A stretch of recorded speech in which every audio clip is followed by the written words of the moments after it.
Yeah, look, I'm going to work on this one today, and you can see, I mean, you can get away with it, but I mean, for most people, but it doesn't sit right with me, this grey, a little bit too much grey, not enough life in the colour. I mean, I'm going to play around with this a little bit, go down into there, you can see needs a bit of different colour in there, a little bit of tint and lights on there.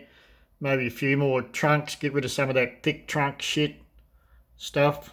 And maybe the tops of these trees need to be finished off a little bit.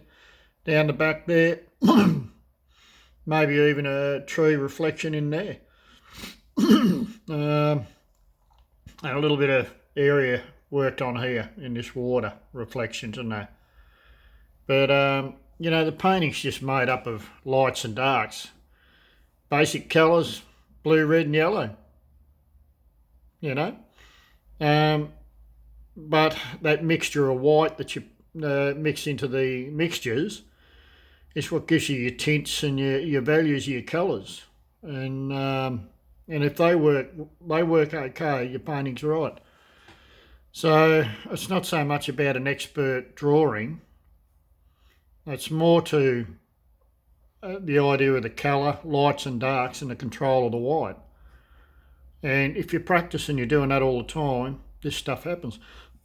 Composition is just something that eventually comes to you, and you automatically start to balance things out when you're painting, and if they don't sit right, well, you don't do it, so and everyone's balance is different, so that's what makes paintings unique to each artist, composition and stuff like that. But with the values of the colours and stuff like that. Look, the sky's just splashed in with a little bit of white, a little bit of magenta, and that to bring a little bit of light into the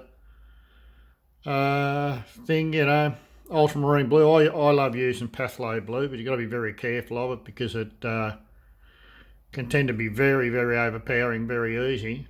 And but this is the one I'm going to work on today, and I'm going to have a look at it and talk about it at the end of the day and see what little things that I've done to it to change this and bring it alive.